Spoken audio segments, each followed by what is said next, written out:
రామకృష్ణారావు గారు ఉండేవారు. ఈ కృష్ణారావు గారు అదేవిధంగా కొంతమంది 4-5 మా డివిజన్కి ఏదో ట్రైనింగ్ ప్రోగ్రామ్కి రావడం జరిగింది. అప్పుడు ఈ గారు వీళ్ళు రిసీవ్ చేసుకుని వాళ్ళ ఏర్పాట్లు చూడమని చెప్పారు క్వార్టర్స్ అని. అప్పటి నుంచి నాకు బాగా పరిచయం. అందుకని అప్పటికి నేను బాగా ఎంగేజ్డ్. కృష్ణారావు గారు కొంతమంది రిటైర్డ్ నేను కూడా అనుకుంటా ఉంటా. అంటే పూర్తికాలం నేను సర్వీస్ చేస్తే నేను కూడా 39 సంవత్సరాలు ప్లస్ సర్వీస్ చేస్తా.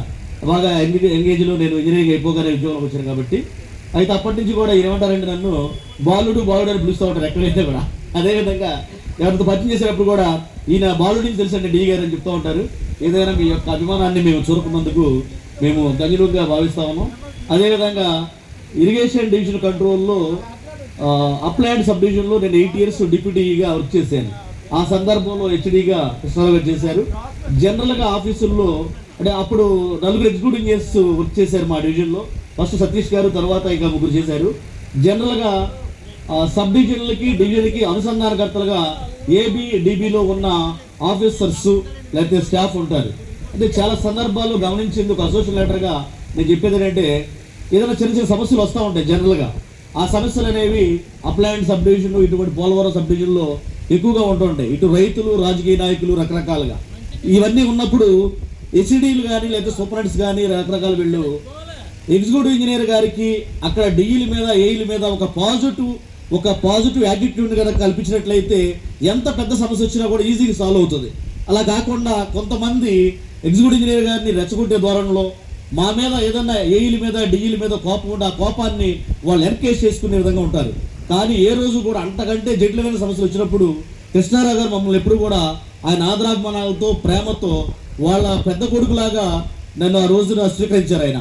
ఎందుకంటే అనేక సందర్భాల్లో చాలా పెద్ద పెద్ద సమస్యలు ఆ సమస్యలు వచ్చినప్పుడు అంటే ఇది ఉపయోగపడుతుందని చెప్తా ఉన్నాను. ఆ సమస్యలు వచ్చినప్పుడు కొంతమంది ఎగ్జిక్యూటివ్ ఇంజనీర్స్, కొంతమంది ఎస్సీలు డిఈలు ఏఈలు మీ బాధ మీరు పడండి అని చెప్తూ ఉంటారు. అలా కాకుండా ఈ సందర్భంగా ఈ వేదిక మీద ఉన్న ఆఫీసర్స్ కానీ ఇంకా మరి కొందరు నేను కోరేది ఏంటంటే ఏదైనా executive engineers, deputy executive engineers కానీ అదేవిధంగా ఏఈస్ కానీ సమస్య వచ్చినప్పుడు మేము ఒక పెద్ద పాత్ర పోషిస్తాము, మేము ఒక సూపీరియర్ ఆఫీసర్స్గా ఉన్నాము అనే దాన్ని మైండ్లో పెట్టుకోవాలని చెప్పి సందర్భంగా నేను అందరూ కూడా కోరుతా ఉన్నా. ఎందువల్లంటే 8 సంవత్సరాలు సుదీర్ఘంగా నేను అప్లైడ్ సబ్మిట్ చేసినప్పుడు చాలా పెద్ద పెద్ద ప్రాబ్లమ్స్ కూడా ఫేస్ చేయడం జరిగింది. సందర్భం వచ్చింది కాబట్టి చెప్తున్నాను. అదేవిధంగా ఆ రోజు కృష్ణారావు గారు ఏ విధంగా అయితే ఈ సబ్ డివిజన్ లెవెల్లో ఉన్న ఏఈల్ని డిఈల్ని ఆదరించారో అదేవిధంగా మిగతా ఎంప్లాయీస్ కూడా ఆదరించాలని చెప్పేసి అంటే ఎవరు కూడా కొంతమంది కేడర్ని జెలసీగా ఫీల్ అవుతున్నారు. వీళ్ళేంటి ఏదో బీటెక్ చేసి చిన్న చిన్న కుర్రాళ్ళు వచ్చేసేసి మా మీద పెత్తనాలు చేస్తారని చెప్పేసి సీనియర్స్ ఏబీలో డిబీలో ఉన్న సీనియర్స్ భావిస్తూ ఉంటారు. అలా కాదు. డిపార్ట్మెంట్ యొక్క పరువు ప్రతిష్ట కాపాడాలంటే రోజు మనకు భోజనం పెట్టి ఈ డిపార్ట్మెంట్ని మనం గుర్తుపెట్టుకోవాలంటే మన అందరం కూడా కుటుంబ సభ్యులుగా మాటల్లోనే కాకుండా చేతల్లో కూడా ఉండాలని చెప్పేసి సందర్భంగా అందరికీ కూడా నేను తెలియజేస్తా ఉన్నా. అదేవిధంగా కృష్ణారావు గారు భవిష్యత్తులో అష్టారోగ్యాలతో అష్ట ఐశ్వర్యాలతో విలసిల్లాలని, అదేవిధంగా వారు ఎప్పుడు కూడా చూసినట్లయితే మనం ఎప్పుడు కూడా చక్కగా నవ్వుతూ కనిపించడం, ఎటువంటి టెన్షన్స్ లేకుండా అంటే లోపల ఎంత టెన్షన్ ఉన్నా కూడా ఎప్పుడు కూడా ఆ టెన్షన్ ఎప్పుడు కూడా నేనైతే చూడలేదు.